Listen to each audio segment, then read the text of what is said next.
If you're in the creative space, you might think of AI as a tool. It helps you make images, videos, sounds, voices. But here's the thing, AI can also use tools. In fact, as you'll see in a second, AI can create entire worlds, select narratives, and create entire shows and episodes with consistent characters, voices, and plot lines. Most people are wondering how they can use AI to create. But what happens when AI itself becomes creative? When art can think, then maybe AI is not your tool, it's your competitor. We got a chance to talk to Edward Saatchi, who's accomplished a lot in tech, entertainment, politics, etc. But now his focus is on Fable Studios. That's the company behind the simulation and AI Showrunner projects. Now, I've been thinking a lot about how AI intersects with art, creativity, Hollywood. After this conversation, I realized that I was wrong about a lot of things. I think Ed is seeing the future with a clarity that most of us lack. Amazon recently invested in Fable, and I think that's going to pay off in a big way. As you'll see, this company isn't creating shows or movies.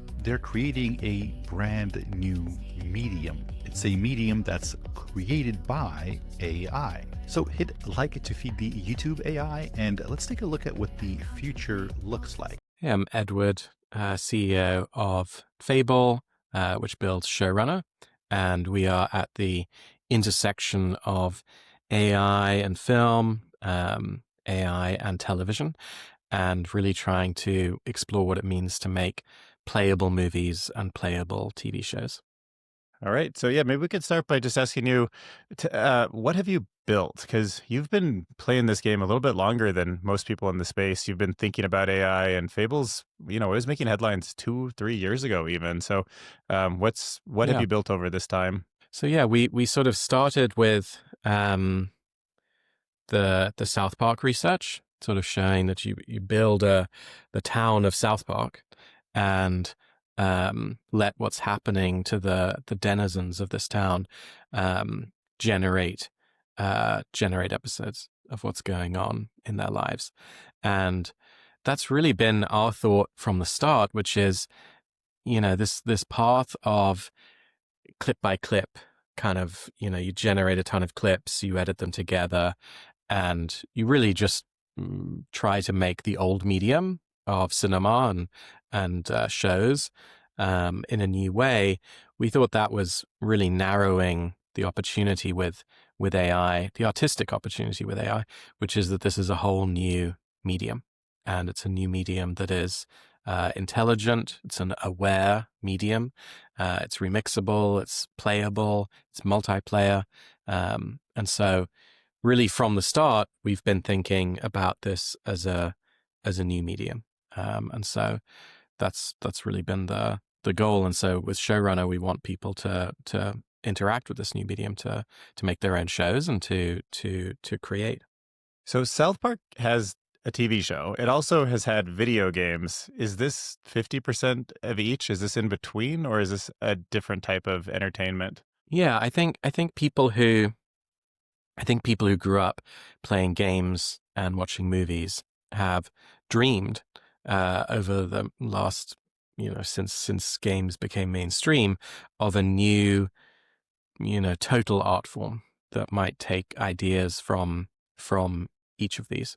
And that's really been my career at the start, coming over to join the Obama campaign, but in 2013, moving to San Francisco to create Story Studio, which was a virtual reality movie studio acquired by Oculus.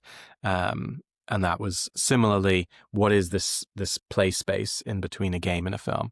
And so that's really been, the last 12 years is, what is that? What is the next great medium?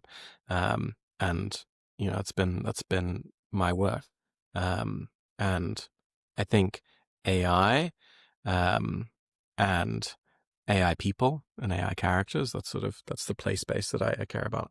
Absolutely. And I have to ask, so we talked for a few minutes just before hitting record, and I've been so fascinated with this project and just the way you described it, the way you framed this whole thing, kind of where things are going, I felt was so good. You said, most people are thinking about how to use AI for graphics, for visuals. what if what happens if we think of AI as being creative when Yes. it gets to the point, yes, where it is creative? That's such a great way of thinking about it. So yeah, what are people missing? Tell us a little bit about that. Well, so I got to have lunch with a great hero of mine, Paul Schrader, who, probably the greatest living screenwriter. He wrote Taxi Driver, Raging Bull, Close Encounters of the Third Kind. And, he's been playing around with AI, and he had said that creativity and was at a Deep Blue and Kasparov moment. And what I love about that is, it's not the cliche that AI is just a tool in the toolbox or a pencil. It's not a tool, it's a competitor. And what that means to me is that it is creative by itself today, and may have the creativity of someone who's junior in their career, but it has creativity.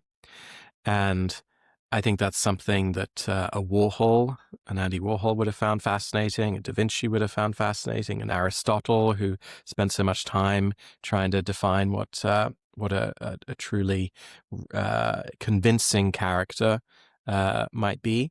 I think that's something they would have all found completely fascinating.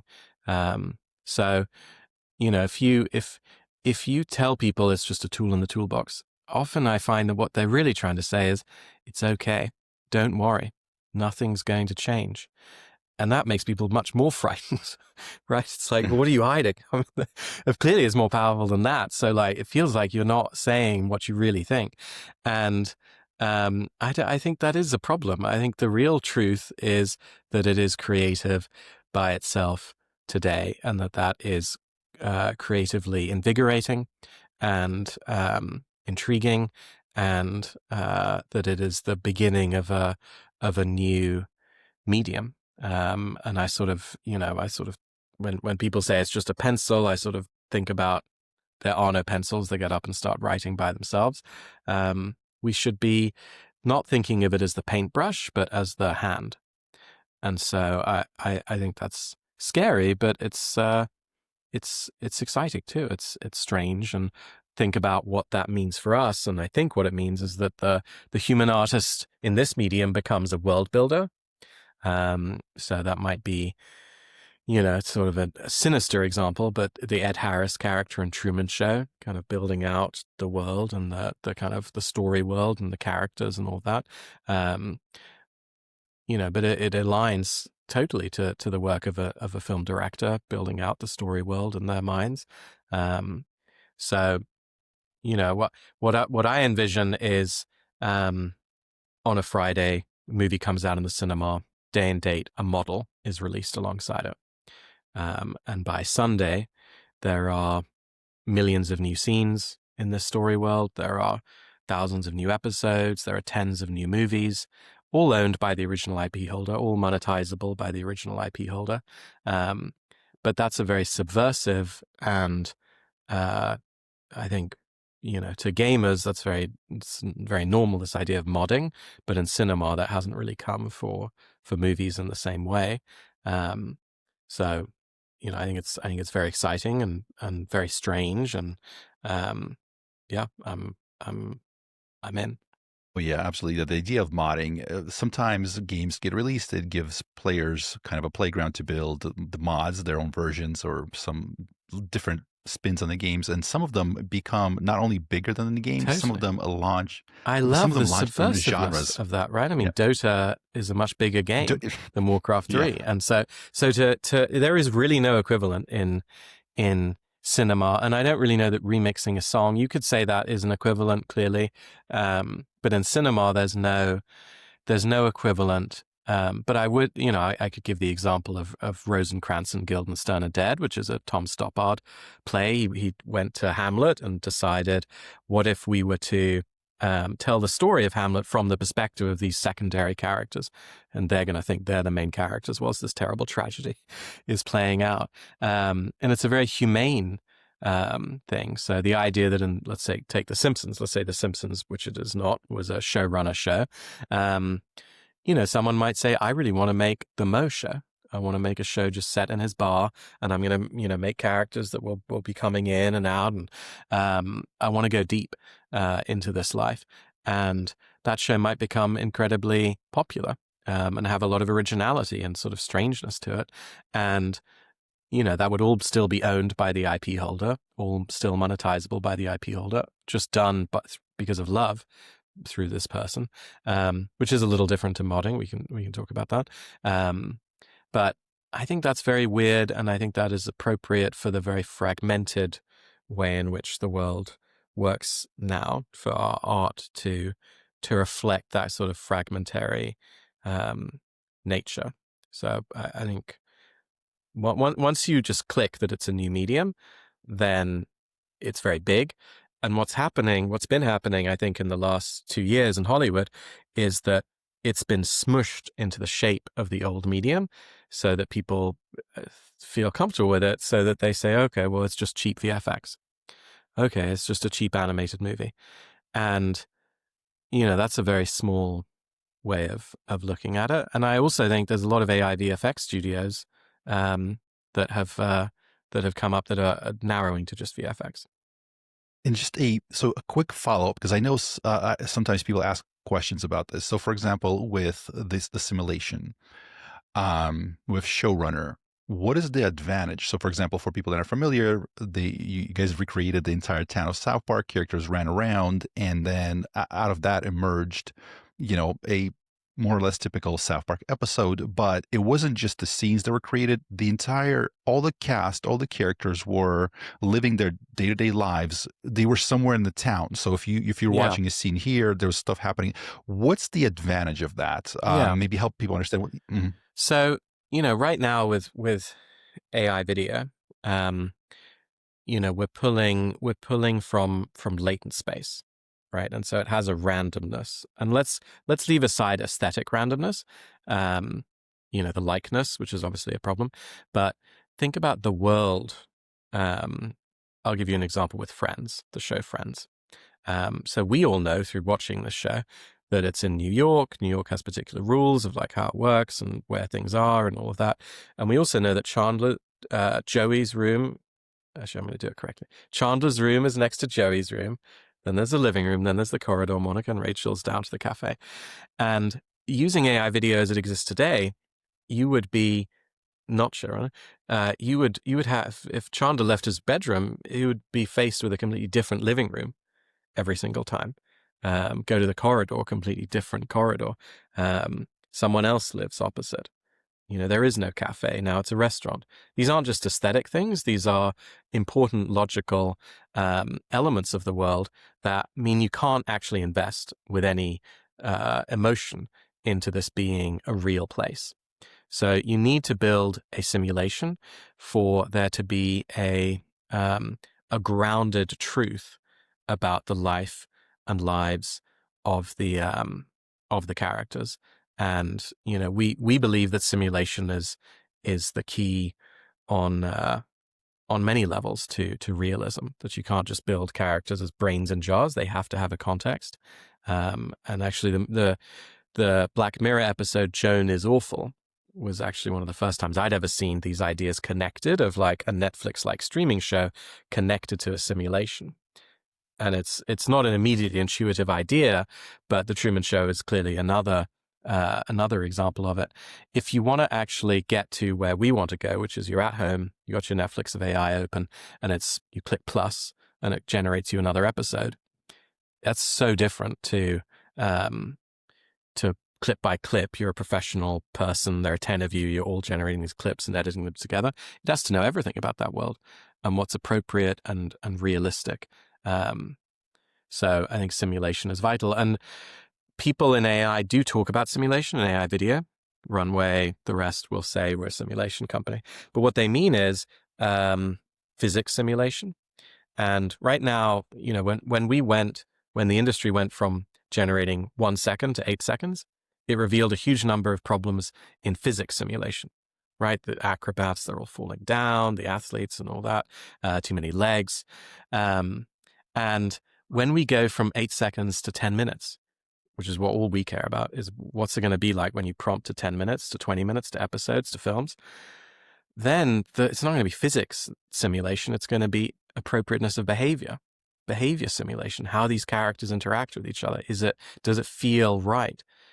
If that's the problem that will be revealed. And so we thought, let's skip ahead and just focus on that problem, because, these physics things, how the water splashes is going to be sorted out. The really hard problem is going to be story and behavior amongst characters in a story world. And that's a much more valuable problem to go after. That was our theory anyway. I don't know if you're much of a Star Trek fan, but I love Star Trek. And the holodeck all the time. Yeah, exactly. But growing up, there was a certain cadence to the way the show played out through DS9 and through Next Generation. And I remember the first time I saw a trailer for Lower Decks, which is a cartoon that's much more oriented towards a Rick and Morty style comedy. And it takes itself much less seriously. And it's supposed to be sort of in the same world, and how much resistance there was to season 1. People did not like something sort of sacred and something that they were sort of expecting to be manipulated that way. And over time, the audiences warmed up to it. It did okay. But there's something interesting about crossovers between such different styles of filming and such different story arc patterns. What do you think about keeping that together in a way that makes sense? Yeah, I think that the way that we live now is completely fragmentary and is multiversal. And now I'm an anime character. Now I'm a sort of 3D character and all of that. And so I think the medium needs to reflect the moment. So to me, the idea of a moment in a society, and so to me, the idea that everything is remixable. Clearly, I get what you're saying, that like it creates it for a fandom of a particular show. People are concerned about it, but I think I'm going a step further than like someone at Paramount decided to make a cartoon and now there's a cartoon. I'm going the step further of like, you've got Star Trek The Next Generation, and now there are like a billion Star Trek The Next Generations. Everything's remixable. You're in episodes. Like, you have an idea, do that. You want to make a show that's just about Geordi? Great, go for it.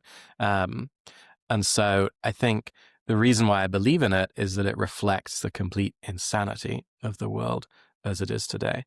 And I think you want a medium that can reflect that. And maybe that is why I don't obviously love TikTok, but maybe that is why things that are so quick and like, remixed and strange and all of that are growing in popularity, and film, which is more static, hasn't been growing at the same rate.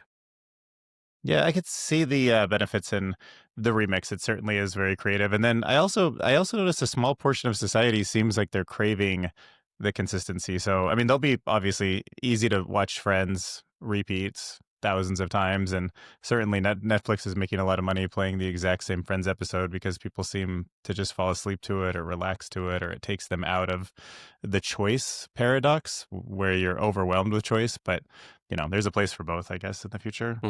Yeah, and to me, like, just as you guys are talking, I'm just envisioning like a little slider that a creator can do where they can sort of set how permissible the license is. I mean, if you think about something like the Dungeons and Dragons universe that's been done with the Lord of the Rings, I mean, there's so many different takes on it. There's so many, you know what I mean? So you can set it to that, like just build your own worlds with this rough archetype or whatever you want to call it, to maybe something like Game of Thrones where you have different directors directing different episodes, but it's like, the owner of the IP selects them, and you can set anything in between. At least that gives people like kind of a choice. I think we're getting into control as well, and the way that we think of it is that a model, imagine that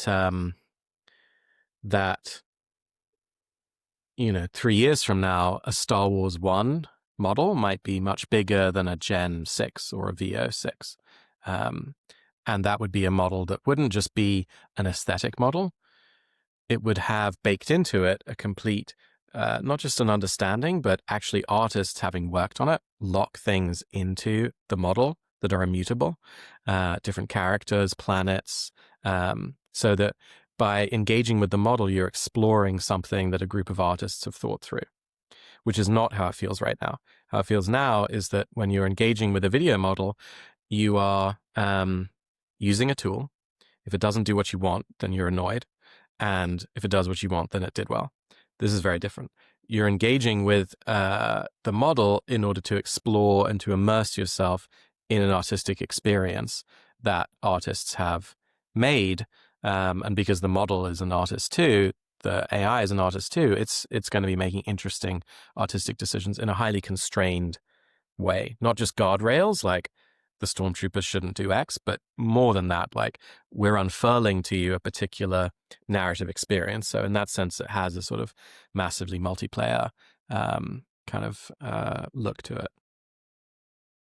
So, okay, so how would you avoid the problem that seems very similar to social media popping up in the long run? So if I project out, I can imagine some sort of South Park world where there's tens of thousands of little street corners and shops and people interacting, and I could zoom in or out to any of them at will. Maybe my friends have some, but soon it'll be overwhelming. And then you'll probably need some kind of a recommendation algorithm like the Netflix recommendation or the For You page on TikTok that says where you recommend people go. And if they're getting a revenue cut in certain ways, they're going to probably start leaning towards extreme political comments or whatever gets the eyeballs to zoom in. How are you going to kind of not end up in the same trap? Well, we think about a Netflix of AI. So, it would feel like a Netflix, and you would see episodes and movies.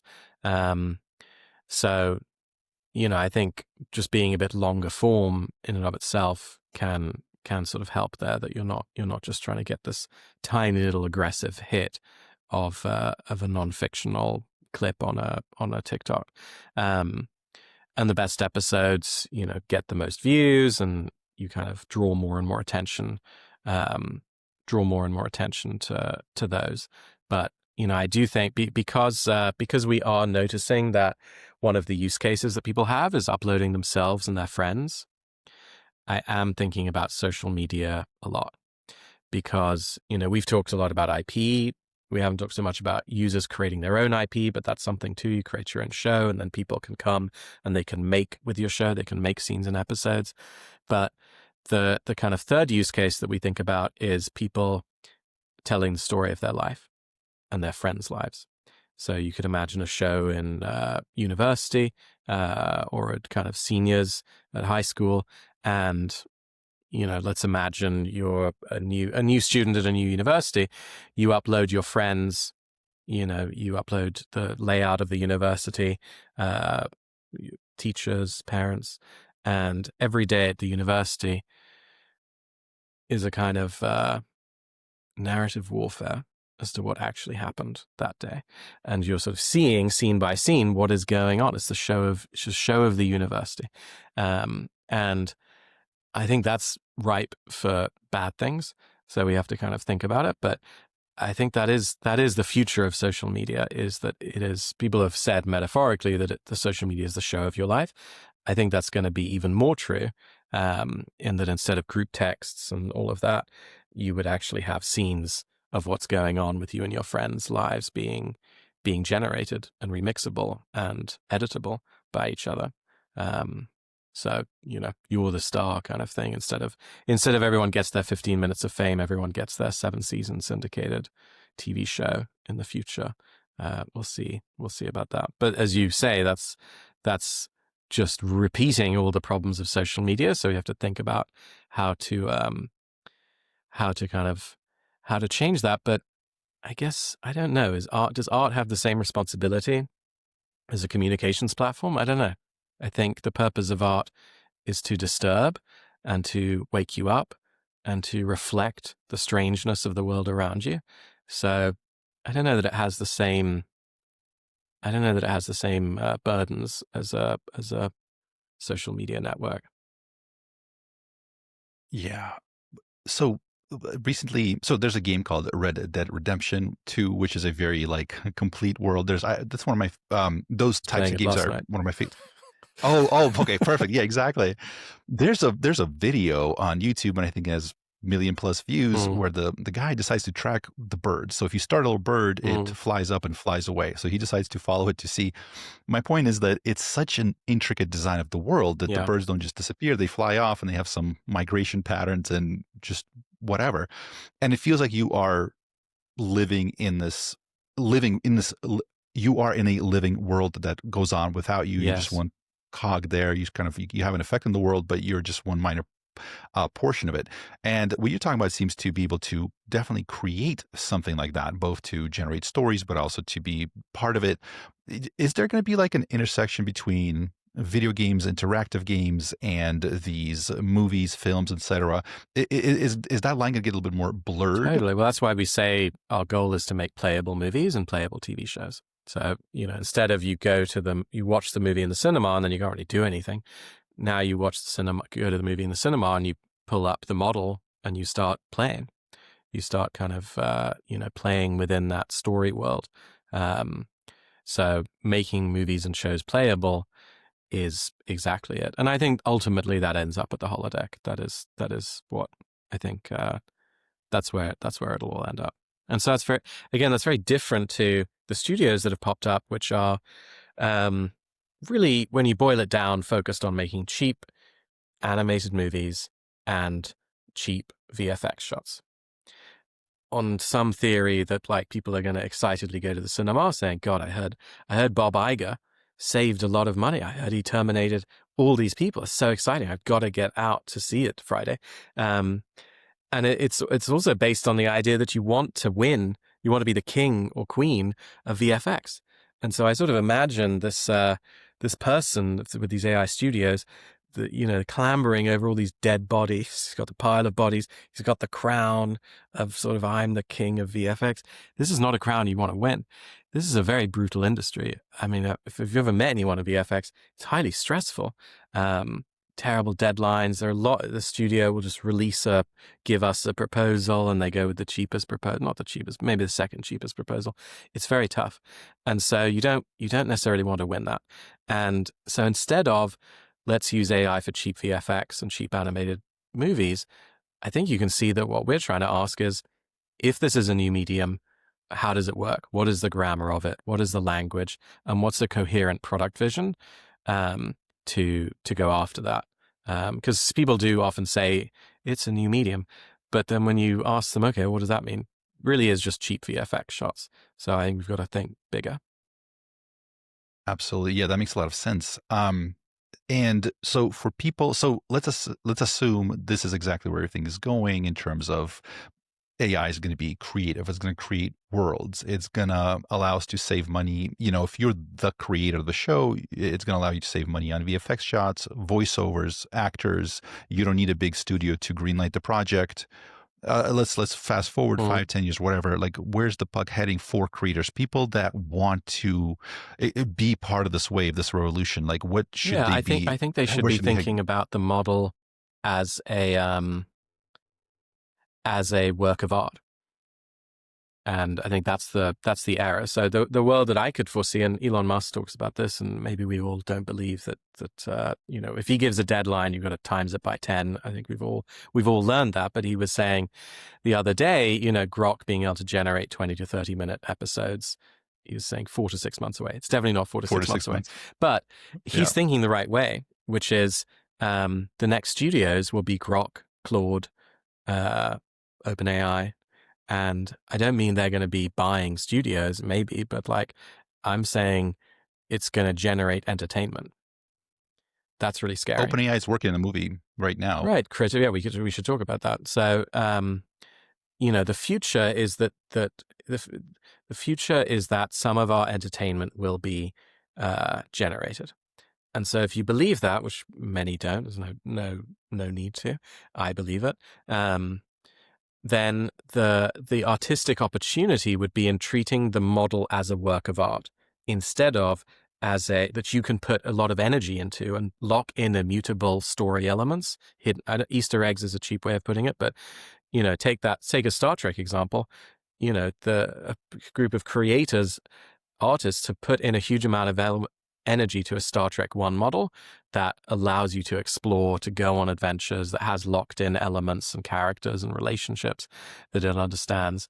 So that, I think, is the big financial and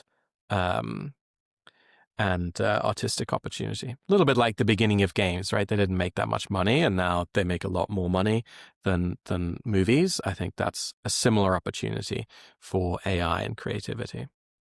So can I get your opinion on Google's Genie 3? Yeah. A little bit with VO, but it kind of caught me off guard. It's Yeah, no, I happening thought a little faster than I thought. Yeah, it was very impressive. I don't it did move a lot faster because there was the World Labs thing that felt more like those kind of 360 images, and you get a little bit of parallax, and it was like, okay, what's the point of this? I don't get this.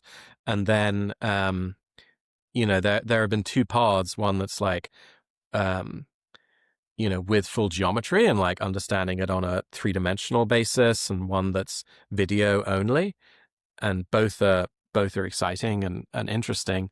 I think Genie 3, I'm not convinced by the people who talk about game engines, that this is the future of game engines. I just think there's so much that a game engine does that I think there's a reason why AI in gaming has had almost no progress, really. Like 3 years ago, it was like AI in games, AI in movies, but actually AI in games, not much has happened for various reasons. And so I think Genie 3 is amazing. And I have seen, I don't know if you've noticed this, there were some pretty cool examples of Genie 3 and VO building off of each other. So they'd have a Genie 3 thing and then ask VO to extend it, and which was pretty mind-blowing. But I'm not convinced by it as a kind of, this is the future of game engines. I don't think that makes sense. It's just like, it's easy to like walk around something. How are you going to have characters shooting? How are you going to have like occlusion, obstruction, and like all of these things that just like, it's like so different. So I don't know. I'm curious what you thought, because it is insanely fast moving. Like from 1 to 3, it's like, okay, this is game changing, but it's just hard to tell. Is it game changing for like architects or for simulations for automated vehicles, for autonomous vehicles, or is it a game changer for games? And I'm not convinced that it affects the gaming industry. Yeah, I can. So I'll let everybody know the only time I've ever used your tool was over a year ago. So I did a Showrunner kind of experience, and at that time, which I know it's evolved a lot from then, it felt a lot like Midjourney. I felt like I was in a Discord and I was able to select characters, and that experience at the time was very eye-opening to me. And the community building comedy had very interesting discussions about what funny looks like and how you generate it, and it kind of had its own sort of system. And is diffusion models, is that what's behind the scenes, or do you have something like a RAG system where the characters can't be changed and then we think the characters should look made? Yeah, we think the characters should look the same, be the same always. So you've kind of got you could, I don't know if I'd say you could replace simulation with RAG in terms of, but in a way, RAG is a way to think about it, that there should be a kind of ground truth that can be referred to constantly about characters, but not just that. Like, that's why we went with shows, right? Like, if you just say entertain me, it's not going to make anything any good. If you say, I'd like another scene from this show with these characters in this location, all those constraints, especially the show, are helping the AI to understand like what is being asked of it. And I think it is surprising to me that Runway or the others, they don't have like a library of characters, and they don't have connected sets and like a world understanding. It's I think they should, and it should know who I am. It should know who my friends are, and it should get out of the latent space. The latent space is good for professionals who are willing to keep clicking to get clips. So how big is your company, and is it R&D research that's always on top of somebody else's foundation models, or do you go all the way down? Yeah, so the video is being generated by our own internal tech. So like the dialogue and the video and all of that, we rely on a third party for voice, because that's kind of its own thing. I'm actually always surprised that voice hasn't moved forward as much as I would have expected. Like it's not as it's still unemotional, often. But yeah, we have our own tech stack to generate the scenes and the videos. That's why you can prompt for like 3 minutes, just one prompt, and you kind of get that back. That's why it can rely on like an understanding of Trump and Elon are at the Oval, and like here's the room next to it, here's the structure of the White House. If they're going to go to another building, here's the kind of cars that those characters might use versus other characters. If they're going to go to another city, here's the plane that you know, like have a clear understanding of Sim DC and San Francisco and all of that. So it's a very different architecture, and it has, clear limitations. It's cartoons. And the staging is more theatrical, like, there's a lot of limitations, but within that constraint, there's a lot of positive things that come out of that as well, where you can tell a proper story instead of just being a clip editor.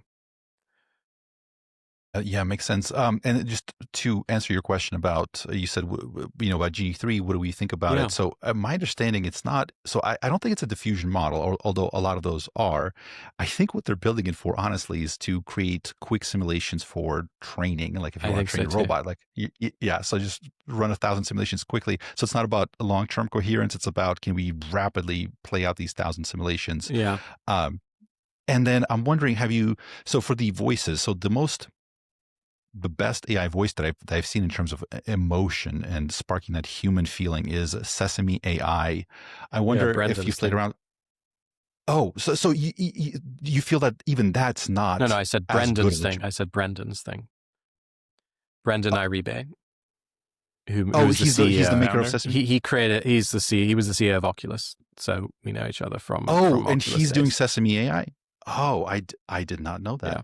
No, I mean, Sesame is like, Sesame has amazing stuff. It's not obviously as creatively focused as us, but it does give me more confidence of like, okay, it can get more emotional. I think VO also is like very impressive, which hasn't been released, but I would say that I've been very disappointed with how much progress has been made on emotional acting with AI voices. I think it's nowhere near good enough yet, and it has not been progressing as fast as any of us would have thought.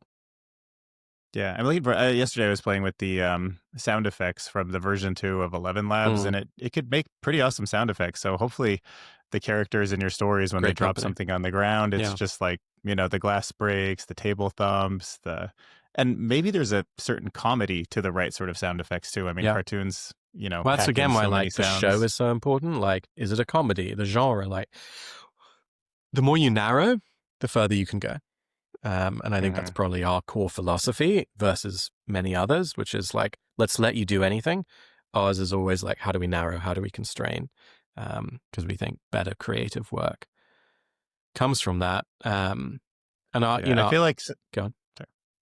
Now it's side topic, but like I think in some of the best Rick and Morty episodes that I've seen, they've done a great job where somebody's walking down the street and they're hearing the people that they walk past, and they say something just like ridiculous or stupid, and it's like, who would have known to bring that to the forefront to bring comedy? No, so I love hopefully that. AI can pick up on some of that stuff.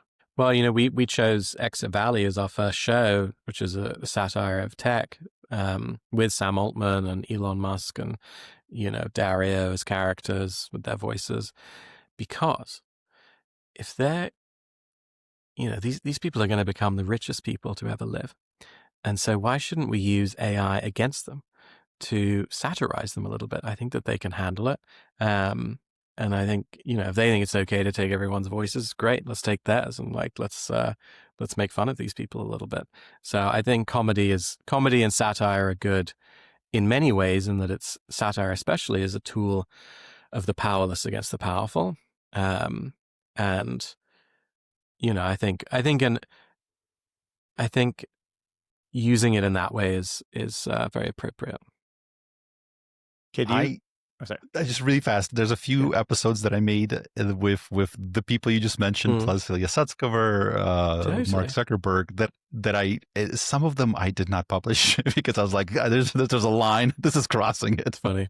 Just wanted to throw that out there. No, I love that. Like that White House. Can you imagine that White House dinner? Just if those are all cartoon characters. We're doing that. No, we're doing the White House dinner with that. Just it's such an insane just glazing moment, like, and we've got to use AI can be, again, it's not just for cheap. Let's think about how AI can do weird things that never existed before.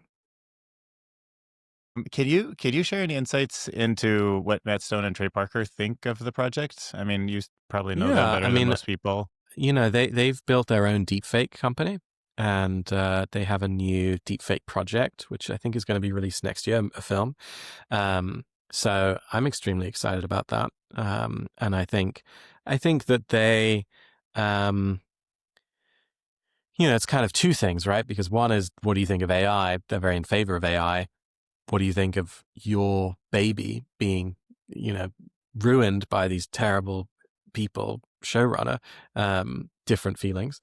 So I think really to be into remix and mod and all of that, you've got to be a gamer. And so I think in the games industry, it is really true that a games maker who was modded and someone made a mod that somewhat surpassed the original, I think many games makers, if not most, would be very proud of that. And I think that does not, that it's going to take some time for that to shift over to cinema. Yeah. So we want to be respectful of your time. I had so many questions. So maybe we can do just a few, maybe some a little bit off topic, some a little bit rapid fire, just so we can get some of this interesting things in. One of them is, how does this play into the development of AGI? It seems like simulations and AI being able to understand and predict everything by simulating, there's definitely something there. So, I mean, if we're building simulations with characters and plot lines and consistency, does that play into the actual research of advancing AI forward somehow? Totally. No, I think back in 2 years ago, I did a TED talk at TED AI and SF about, we're going to hit a plateau. That was my thought. I'm not going to call it a prediction. That's far too grand. But I was just saying, this doesn't make any sense, that you're going to just scale up data and GPUs, and that's going to be the solution. Like, that does that even sound plausible to you, that we're going to create these conscious entities just through that? It's going to need much weirder experimentation to actually get to AGI, or obviously what we care about is a creative AGI. So, I posited simulations as a path to that, and that these agents can have a sense of emergence to unpredictable things through their interactions with each other in a society. And that is my belief, that simulation is very important. And I just very briefly, I'll just say, the difference in simulation between Runway talking about it and us would be, when they say simulation, they mean Jane dropped the glass smashed, the water went on the ground. And when we say simulation, and so they mean, does the water splash correctly? Does the glass break correctly? When we say simulation, what we mean is Jane dropped the glass smashed.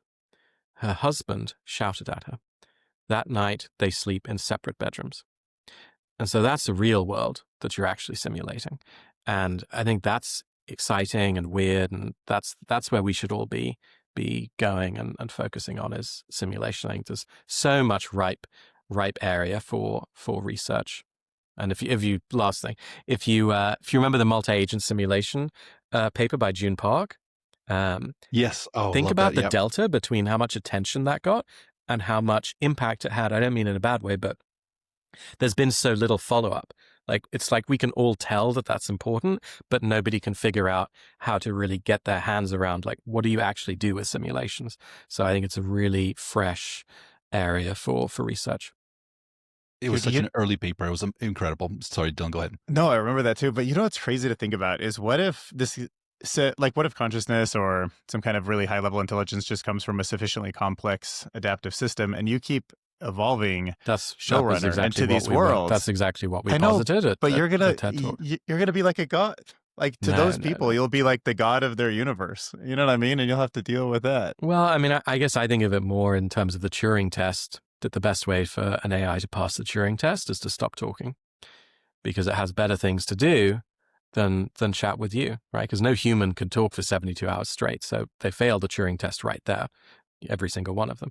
So you've got to actually give them lives and something to do. And I think that will answer the question for a creative AGI, which is, well, but they have no life. Well, let's give them a life and let's see what they think about the world as it is. And I think, I do think eventually going to the cinema to watch a film made by AI, people say, that sounds like the stupidest idea I've ever heard. But, if we think of art, the purpose of art is to disturb, to wake you up to the transcendental beauty and connectedness, or to the hypocrisy all around you, then a separate entity clearly has a valid perspective of like, what are you guys doing? How do you all live like this? This is so terrible. Like how do you live like this? So I'm creating something to express my complete shock that you people are willing to live in this way and treat each other in this way. So I think, the idea that people would go to the movies to see that is totally valid, and we'll get there. My God, but what if they all unionize against you and say, we don't want to be controlled anymore? That's the whole idea of Westworld. That's the whole point of a simulation, Yeah. is that you've got to kill Anthony Hopkins, obviously. I mean, what is the, what's the point if Anthony Hopkins hasn't designed a system that leads to his own demise, then it didn't work as a system. Right. Oh, that's such an interesting thing. And that's going to be, I think, one of the sort of worlds that you guys are building. Another world that was very interesting, I asked Dylan to read The Player of Games. Yeah, of course. Elon Musk No, we all love Ian M. Banks. Yeah. Yeah. Culture series. What So do you relevant. What do you think about that? Oh my God. I mean, it's so important to, just this beautiful future where I don't know how you interpret it, but my sense with the Culture series is this very strange feeling that everything that you're doing is being manipulated for your best interests, which is a very weird, very beautiful and lovely and scary feeling, because they're just so much more intelligent than you, but they care about you. So, in different stories, they are just literally, creating civil wars on societies just to give someone something to do, to like keep them mentally engaged and occupied. It's a very, very strange vision of the future. But as Elon Musk has said, it's one of the few examples of a almost entirely positive vision of how a human could plausibly live alongside something that is so much more intelligent than it. And it seems plausible to me. I mean, I love it. I think it's the idea we're all going to be killed just seems, I don't know, it seems very guilt. It's like everyone who feels that is very guilty because they know that we did it in the past, but that doesn't mean that they're going to do it. Let's be a bit more positive. Yeah, to me, that's the best, sort of most plausible vision of humanity living alongside super intelligence. Like the positive outcome it's absolutely incredible. I love that you referenced that. I think about it all the time. Got the whole, the book, the art book and everything. I love the culture. Oh, excellent. Oh, yeah. I do audiobooks, but I feel like this is probably those series is one of the ones I would love to have as hardcovers or just some. Well, they released an art book of art around the culture that was like drawings of all the ships and like to kind of get a feel for it. Some of them that Ian M. Banks himself had kind of seen and said, yes, that makes sense. Not all. Oh, I have to. Okay, I will. Sorry, I'll do this after the interview. Don't run off on my rabbit hole. Dylan, do you have a question? Because I do have a few more, but Do you have No, anything? no, go ahead. Yeah, I was just thinking So I got a Christmas gift for you now. I I'll have know. to get Go that. for it. That's a good one. Yeah, it's perfect.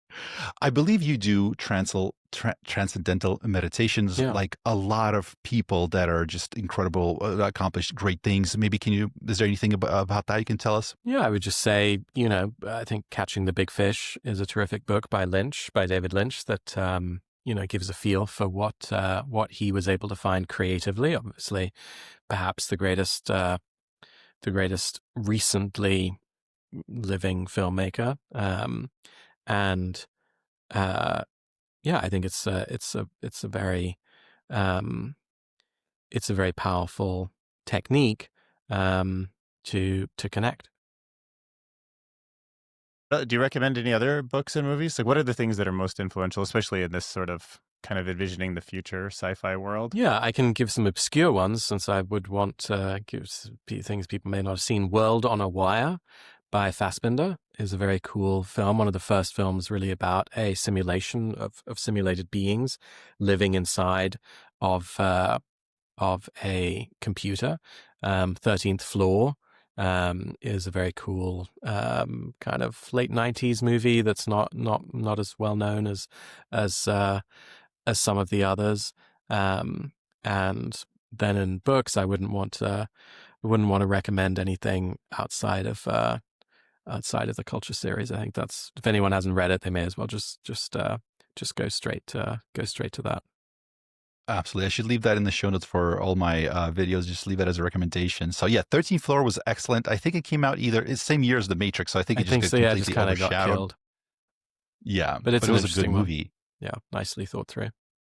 And what do you like? Obviously, you're creating a lot of these little worlds. When you reverse your thinking and zoom out and think about the universe we live in, do you like to think about whether we live in a simulation or not, or does it feel like someone might be kind of, for whatever reason, overarching? that's never really connected for me as a question. So I don't know why I can't connect to it. It's like, I have no idea. Doesn't bother me either way. It seems fine if we are, and fine if we're not. Just is what it is. Yeah. The pixel level, the voxel level. Yeah.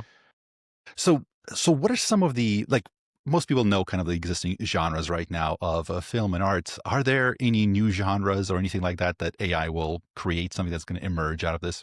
Yeah, I think, maybe not, obviously I think it's a new medium, but in terms of genre, we've started with comedy, but horror is very exciting too. So you could imagine a sort of playable horror.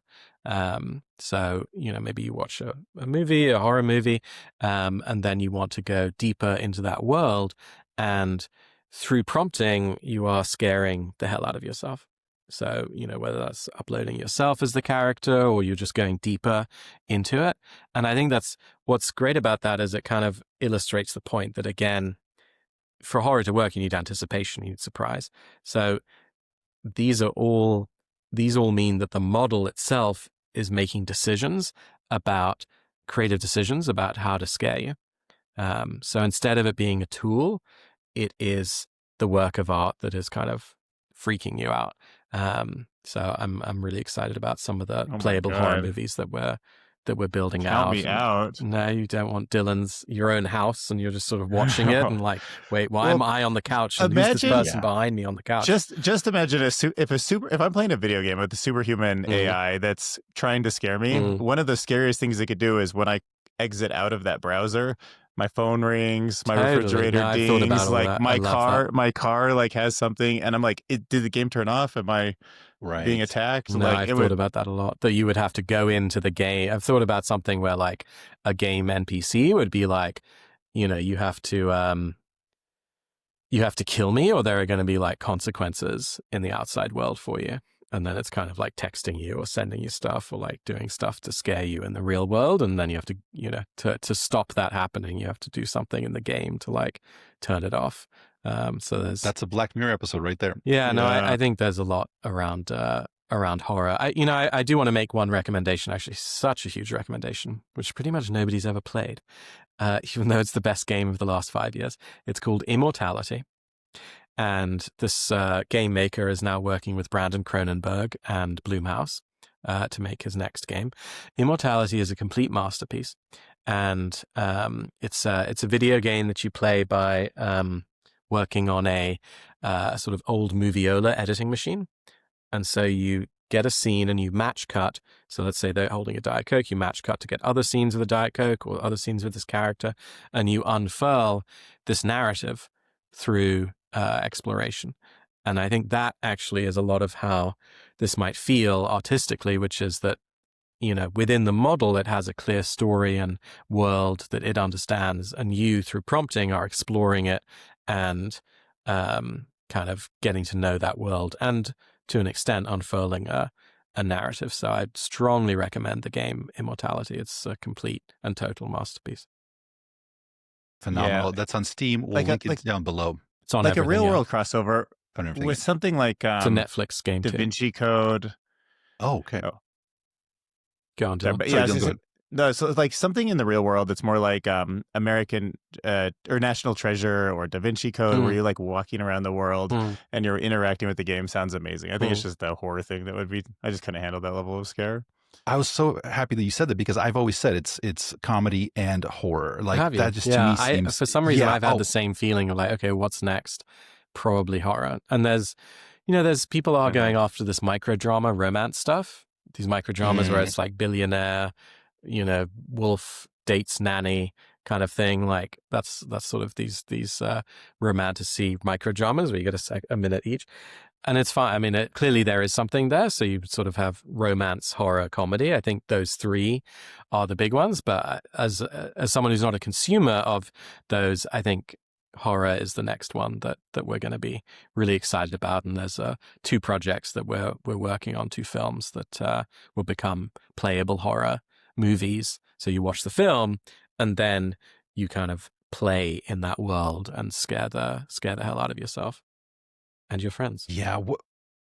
My friend was one of the first people to get the VR goggles for Steam. I'm blanking on what they're called, but I remember being over there and he put me into one chapter of a horror game. And I have my kind of old friends from high school. I'm playing this and I'm like, I no longer want to be here. I can't keep doing it. I need to take, and only because there's like social pressure to be, and there's the only reason I didn't take off the goggles. It was incredibly scary, incredibly realistic. How does VR, do you see VR interacting with this in any way? I think the people who worked at Oculus are too traumatized by our complete failure to make this a mainstream device that we will never say. I mean, I don't know. Maybe there are people who were there who were like, it's still just 10 years away. Like, we just have to keep hoping. But I think I'm just not, I don't believe it. I don't think that form factor is going to take over.